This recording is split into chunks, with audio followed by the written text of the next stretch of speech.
선생님, 우리가 나이가 들면서 혈압이 오르는 사람이 많잖아요. 네네. 그런데 젊은 사람들도 본태성 고혈압이라 해서 혈압이 오르는 경우가 있더라고요. 그런 건 왜 그런 거예요? 우리가 나이가 들면서 혈압이 오르는 이유는 탄력이 좋은 혈관이 어느 순간부터 탄력이 떨어지거나 아니면 혈관 속에 있던 찌꺼기들이 혈관에 쌓이고 여기에 산화된 LDL 같은 지방이 혈관벽에 쌓이고 또 혈소판이 엉겨 붙으면서 혈관이 딱딱해지면서 즉 동맥경화가 되면서 우리가 스트레스라든지 과로를 하면 심장이 빨리 뛰면서 압이 차오르는데 이때 혈관이 딱딱하게 굳어져서 잘 늘어나지 못했을 때 혈압이 오르면서 뒷골이 뻐근해지고 머리가 멍해지게 되잖아요. 그렇죠. 하지만 타고나길 혈관이 굵게 타고난 게 아니라 혈관이 좁게 타고났다면 또는 스트레스나 긴장이 심해 혈관 자체가 수축하고 긴장되면서 이게 자주 반복된다면 때로는 신장이 약하게 타고난 사람이 심장의 혈액이 하체 신장으로 제대로 들어오지 못해 신장에서 혈압을 올리는 물질이 계속 분비되면서 혈압을 올릴 수 있기에 이 세 가지 경우에 해당된다면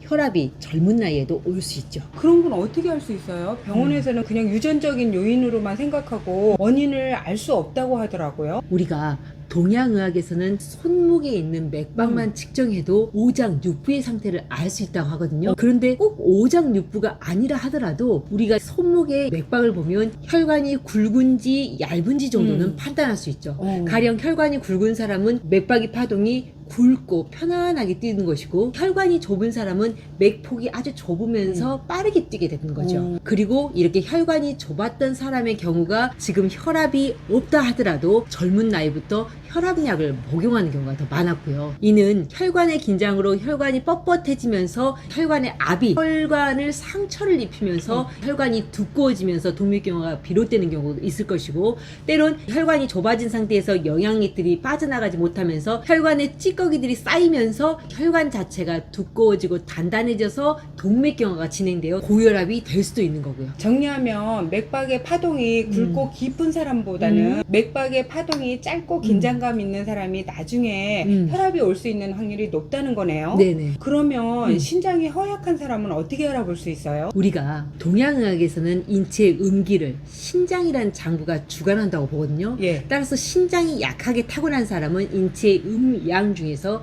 음기가 허약하기 때문에 인체에 허혈이 잘 뜨게 되어요. 예. 그래서 평소 더워하고 찬물을 먹고 싶어 하고요. 하지만 이런 체질이 찬물을 자주 먹거나 찬 음식을 자주 먹고 업무나 인간관계에서 스트레스나 긴장을 자주 하게 된다면 간과 명치 부위가 긴장되고 굳어지면서 심장의 혈액이 하부로 즉 신장으로 잘 내려가지 못하게 되어요. 그렇게 되면 신장에서는 혈액이 잘 내려오지 못하니 혈압이 낮다고 판단하고 혈압을 올리는 레닌이라는 물질을 분비하게 되고요. 네. 그렇게 해서 혈압을 높이는 물질을 분비했는데 혈압은 실질적으로 상체로 열이 동하면서 위로만 뻗쳐오르고 하체로는 혈압이 올라가지 않기 때문에 또 신장에서는 혈압을 올리는 물질을 계속 분비하는 거고요. 이게 악순환이 되면서 결국에는 상부로 올라온 열압에 의해서 혈관이 상처를 입고 이 상처를 입은 곳에 LDL이라는 지방이 끼게 되고 혈소판이 끼면서 혈관 자체가 단단해지고 두꺼워지게 되는 거죠. 따라서 이러한 상황이 자꾸 반복된다면 혈관은 점점 두꺼워지고 단단해져서 이제는 스트레스라든지 과로로 인한 고혈압이 아니라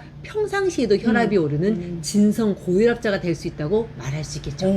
그럼 그런 사람도 맥박으로 알 수 있어요? 우리가 초기 혈압이 조금 올라갈 때 열압이 이렇게 상체로 올라가잖아요. 네. 그런 경우에는 오른쪽 맥박이 왼쪽 맥박에 비해서 굉장히 세고 열감이 느껴져요. 네. 또 혈관의 느낌이 탄력 있게 느껴지는 것이 아니라 뭔가 압이 가득 차 있듯이 저항감이 느껴지고요. 네. 그런 경우에는 이 사람 같은 경우에는 지금 현재 열압이 상체로 쳐 올라가고 혈관이 제대로 늘어나지 못하고 있으니 이게 혈압이 높을 수 있겠구나라고 생각할 수 있거든요. 하지만 고혈압이 진행되어 혈관벽이 두껍고 단단해져 있다면 이 맥박의 느낌이 단단한 벽을 치듯 뭔가 큰 저항감이 느껴지죠. 그리고 그렇게 맥이 잡힌다면 이 사람은 혈관벽이 굉장히 두껍고 단단해져 있으니 당장의 식이요법이라든지 운동요법만으로는 혈압을 조절할 수 없고 혈압약을 꼭 복용해야 한다고 생각하는 것이고, 하지만 혈관 자체가 심하게 단단해지지 않고 혈관에 열과 압이 느껴지는 경우라면 우리가 식이요법과 운동요법 또는 한약이라는 신장이라든지 영양요법만으로 이 혈압을 어느 정도 조절할 수 있다라고 생각하는 거죠.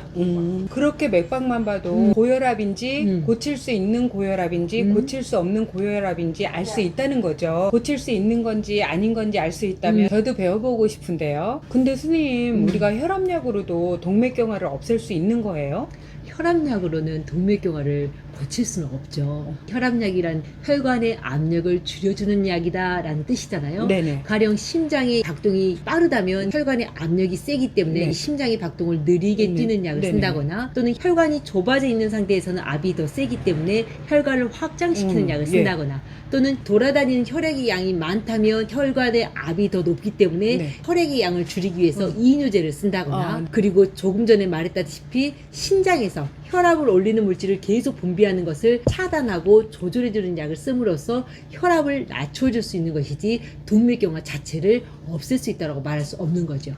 그러면 혈관의 동맥경화는 어떻게 해요? 그게 있으면 심장질환이나 뇌질환도 일으킬 수 있잖아요. 그래서 고혈압의 근본 치료는, 즉 혈압이 올라가는 시점에서 우리가 혈압을 치료할 때는 건강한 식습관과 규칙적인 운동, 소식하는 습관, 그리고 무엇보다도 마음의 긴장이라든지 화를 참고 억제하는 것을 완화시켜야 된다고 보는 거죠. 특히 마음의 긴장과 스트레스를 계속 참고 억제한다면 간과 명치 부위가 좀 긴장하면서 상체에 있는 열이 내려가지 못하고 열이 상부로 올라가면서 압을 더 올라가게 할 수 있기 때문에, 그러한 결과로 하부로는 혈액이 내려가지 못해서 혈압을 올리는 물질을 계속 분비할 수 있기 때문에 우리가 마음의 긴장을 풀어주고 화를 참고 억제하는 것이 아니라 별일 아니다 라고 스스로의 마음을 이완시키고 편안하게 해야지 혈압을 조종할 수 있다고 보는 거고요.